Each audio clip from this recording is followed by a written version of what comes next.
Estoy como dictando mucha clase, ¿no? Sigamos. Sí, descuéntele de tiempo, por favor. No, la siguiente, por favor. Le dio para atrás. Bueno, entonces, ¿por qué se erosiona? Porque no manejamos bien el suelo, porque no hacemos la siembra con una técnica que debe hacerse. Por ejemplo, en la primera de la izquierda, cultivando en el sentido de la pendiente, la segunda a la derecha, a la esquina superior, cultivando maíz en una ladera. El maíz, los cultivos limpios no se pueden poner en ladera, queda el suelo desprotegido entre mata y mata de maíz y por ahí el agua erosiona. Allí a la derecha, abajo a la derecha es sobrepastoreo en las lomas. En las laderas no puede haber ganadería. Si hay ganadería, en establo y con pasto de corte. Siguiente. La fumigación causa daño ecológico y causa muerte también de los microorganismos, así como les dije ahora. El exceso de maquinaria, a la izquierda, exceso de maquinaria, mulle el suelo. Ahora está, lástima que se fue el chileno que vino, porque nosotros le aprendimos algo a los chilenos. Ellos allá están usando mucho una práctica y aquí ya se está usando en el llano, de dejar los desperdicios o las ocas o los residuos de cosecha sobre el suelo y no quemarlos, sino enterrarlos para que se mejore la cantidad de materia orgánica. El tractorar y rastrillar 1000 veces, como lo hacían hace pocos años, deja el suelo en forma de polvo y cualquier aguacero se lo lleva. Lo mismo pasa con la hierba con asadón en las laderas, afloja el suelo, llega la lluvia y se causa erosión. Sigamos. Mire, allí en Faca hace poquitico tomé esa foto allá, ese suelo que era rico en materia orgánica, profundo, con mucho humus, ya está apareciendo el subsuelo a causa de que lo están arando y rastillando en esa ladera. Ahí ya se ve el subsuelo, sigamos. En el Huila, sigamos. Siga, por favor. Bueno, si me permite ahí la transparencia. Mire, estoy mostrando aquí, el suelo absorbe agua, ahí está la importancia del agua, ¿no? Absorbe agua, toma luz solar y nutrientes, toma luz solar, toma gas carbónico, la plantica toma gas carbónico y exhala, por decirlo así, oxígeno. Toma gas carbónico y expulsa oxígeno, enriquece el aire en oxígeno y libera de la atmósfera el gas carbónico, o mejor, lo captura y lo convierte en ¿qué? En la reacción que está ahí, gas carbónico más agua da oxígeno, más todo lo que el hombre necesita. Todo lo que nos consumimos en nuestra cena, en nuestra comida, se produce en ese proceso que se llama fotosíntesis, que tal vez es la reacción más trascendental que existe en el planeta, la fotosíntesis. Aquí la planta le está diciendo al hombre, mire, usted produce gas carbónico para el calentamiento y yo mitigo el calentamiento capturando gas carbónico, gracias a que el suelo me da agua y nutrientes. Porque si el suelo no le diera el agua y los nutrientes, la planta no crecería. De tal manera que, en últimas, la cantidad de oxígeno producido, la captura de gas carbónico y la producción de alimentos depende de un suelo que esté en buenas condiciones productivas. Sigamos. Esta es un poquito la repetición y digo aquí, ¿qué nos produce este suelo a través de la planta? Miremos arriba, seguridad alimentaria. ¡Qué lástima! A mí me da mucho pesar. Tiene que darle pesar a uno asistir a conferencias, incluso como esta, porque es que yo soy el primero que vengo a hablar del suelo. Y he ido a la Universidad Nacional a unas conferencias una conferencia sobre seguridad alimentaria, un foro de seguridad alimentaria, y nadie, absolutamente nadie mencionó el suelo, siendo que el suelo es el que nutre a las plantas, y ahí es donde viven las plantas. De tal manera que a partir de ahí tenemos seguridad alimentaria, conservación del agua. Es que solamente los que quieren tanto el agua como yo también la quiero, tienen que saber que la única garantía de tener nacederos, que las quebradas no se sequen, que los ríos permanezcan, es con un suelo que tenga permeabilidad al agua, que cuando el agua caiga se infiltre y vaya a los depósitos subterráneos para que esos alimenten a los nacederos. De tal manera que la conservación del agua se hace es en el suelo. Esas cosechas nos producen fibras. O si no, ¿qué? ¿De qué estoy vestido? ¿Dónde está el algodón? ¿Dónde están las cortinas, los muebles? Todo lo que ustedes saben, telas y demás fibras que usa el hombre. La vivienda, ¿o qué? La cama, las sillas, las cerchas y las puertas y todo lo demás que hacemos que necesitamos en la madera que nos da la vivienda. Nos da drogas naturales, sobra discutirlo. Nos da biocombustibles. Al ministro de Minas aquí sí se quedó corto porque no piensan en el suelo.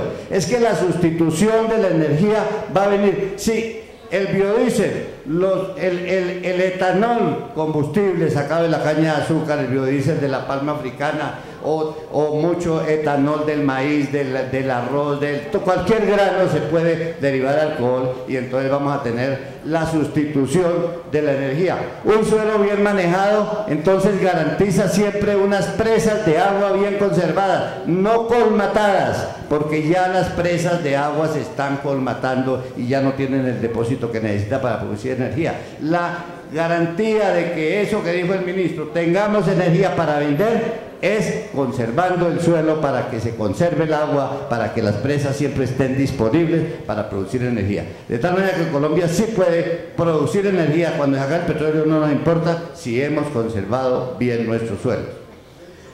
Energía eléctrica, pues ya lo dije, lógicamente. Efecto invernadero, también ya lo dije, el suelo captura, las plantas capturan estando en el suelo bien desarrolladas, capturan el gas carbónico. Exportaciones, claro, suelos productivos dan mejores cosechas y hay mejores exportaciones. Suelos bien conservados no colmatan los ríos, hay navegación. Suelos bien conservados no dañan los puertos como ya están dañados y ya no pueden atracar los barcos. De tal manera que suelos bien conservados garantizan que las lagunas no se colmaten y haya más piscicultura. Les cuento que Betania tenía 60 metros de hondo y ya no tiene sino 40. Y suelos bien conservados dan paz. Los campesinos con suelos pobres resultan más pobres ellos y tienen que irse o a las cinturones de miseria de las ciudades o al monte. Siguiente, ya voy acá. Prácticas. Yo no sé si me dejan unos minuticos más, porque a mí me parece que así como nunca han hablado de suelos, esta vez se compense un poquitico a esa disciplina que ha estado olvidada. Si viéramos que ni el Ministerio del Medio Ambiente ni el Ministerio de Agricultura y mucho menos el de Minas tiene siquiera una seccioncita que se llame sección de suelos. No existe. Existe viceministro de aguas y ¿qué? ¿Y de suelos qué? Nada, absolutamente, como si no fuera el suelo el responsable de almacenar el agua. Casualmente en esta transparencia que me tomó hasta un buen ratico el domingo prepararla, dice relaciones entre el suelo y el agua. Yo lo que quiero ver aquí es que la lluvia o bien corre sobre la superficie, como dice al final, a la derecha por encima, y causa escorrentía y erosión, o bien se infiltra y enriquece los acuíferos subterráneos que son los que alimentan los nacederos. Arriba están los humedales para indicar que esos humedales también van alimentando los depósitos subterráneos. Yo me preguntaba, ¿y un humedal que han secado en Chía, por decir algo? ¿Quién sabe qué nacedero de quebrada alimentaba, por decir algo, en Guaduas? Uno no sabe. El agua se infiltra y se va y del humedal pasa por entre las capas de tierra a salir por allá en alguna parte y una quebradita se secó porque secaron el humedal. Entonces, sigamos ya con esta. Prácticas para conservación del suelo. Voy a repasarlo rápidamente desde arriba hacia, viniéndome en contra de las manecillas del reloj. Primero, usos del suelo. Hay normas bien establecidas internacionalmente, inclusive por las Naciones Unidas, la FAO, sobre aptitud de uso de la tierra.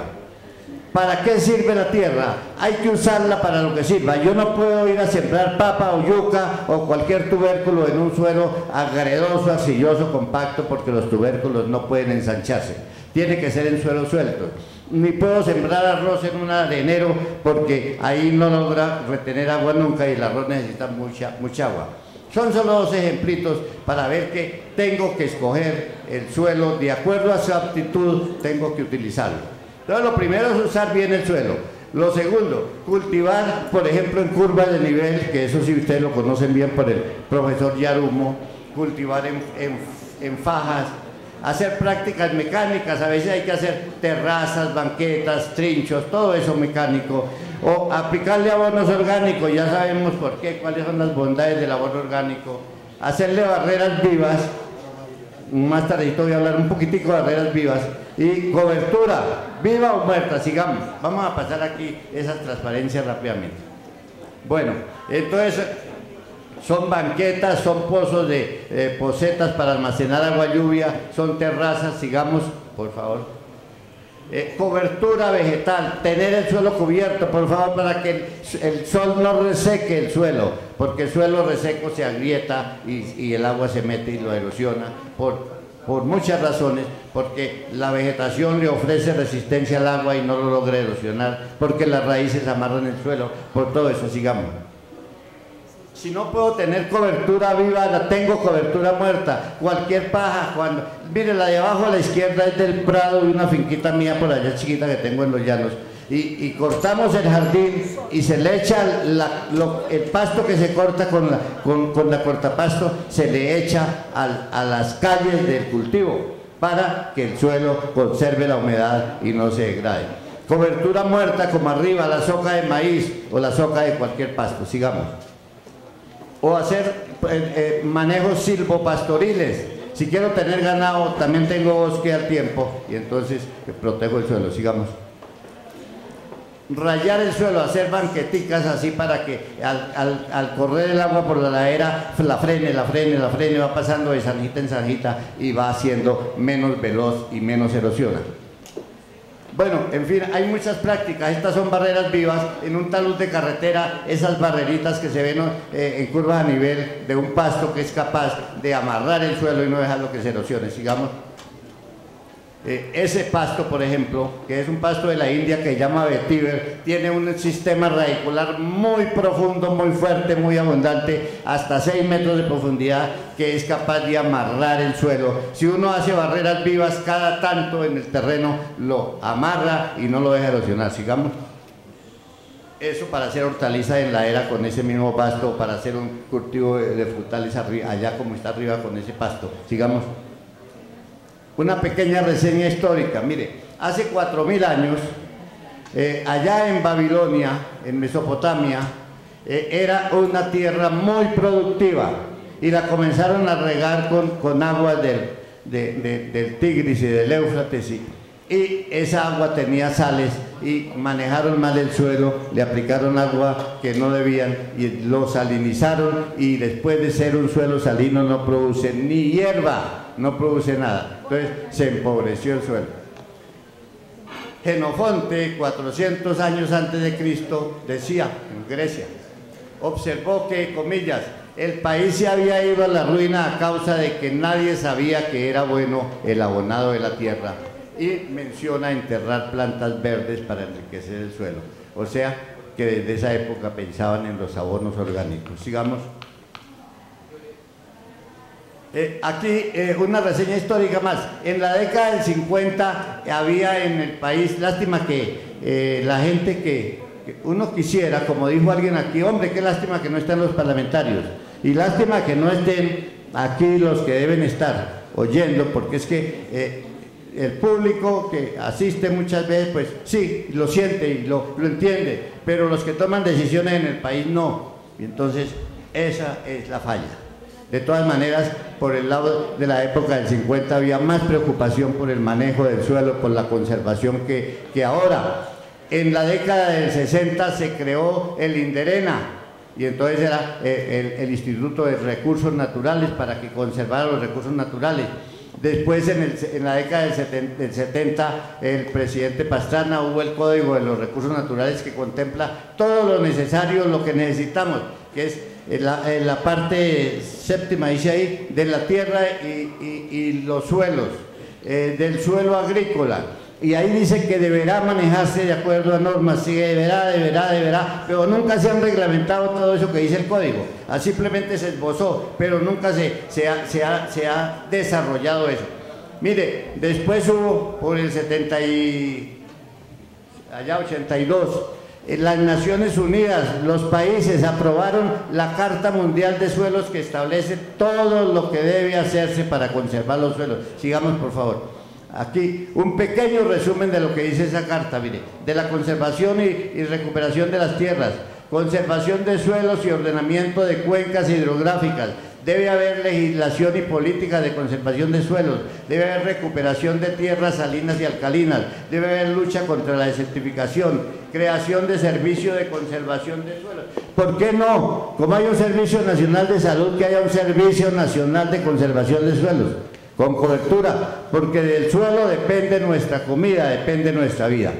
Y capacitación de los sectores mencionados. Debe haber capacitación, porque no lo hemos manejado bien por la ignorancia, porque no sabemos, porque aún los que dirigen no saben lo que están dirigiendo. Entonces, el medio ambiente, aquí alguien también decía, sí, todos son medioambientalistas, porque dijeron que el perro no alce la pata en el poste, ya es un medioambientalista, ¿no? Hay que saber, y por desgracia hemos tenido ministros de medio ambiente, periodistas y economistas y de todo, menos los que tienen que ser, y esa es nuestra falla. Sigamos. La Constitución Política de Colombia dice: es deber del Estado proteger la diversidad e integridad del ambiente, conservar las áreas de especial importancia.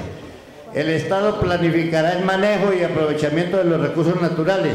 Entonces, el suelo tiene que ser planificado para que se aproveche bien. Sigamos. Ya voy a acabar. Sí, un minuto. ¿Me pasó mucho o no? ¿Están cansados? ¿Aburridos? Sí. Bueno, me pasó una transparencia, me la devuelve, por favor. Sí, esa es la penúltima. Entonces, la asociación que yo represento, ¿no?, propone a este foro conservador que se tramiten y reglamenten las leyes necesarias que regulen el uso y manejo de los suelos en Colombia.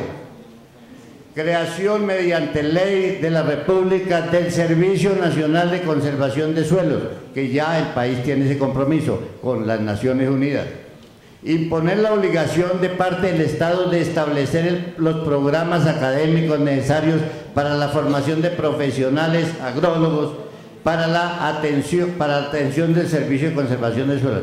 Si vamos a poner un servicio de conservación como tal, como el de salud, pues tiene que haber profesionales en todas partes atendiendo ese servicio. Entonces hay que capacitar. Asimismo, promoverá, que también lo dejaron aquí hoy en esta charla, la enseñanza a nivel primario de bachillerato y tecnológico de los contenidos necesarios para el uso y la conservación de los suelos. Siguiente. Esa es nuestra propuesta. Y para que, parodiando a Jenofonte, que dijo que el país se había ido a la ruina, lo que esperamos es que las futuras generaciones no tengan que decir que el país se fue a la ruina a causa de que nadie sabía que era bueno el uso adecuado y la conservación de sus suelos. Muchas gracias.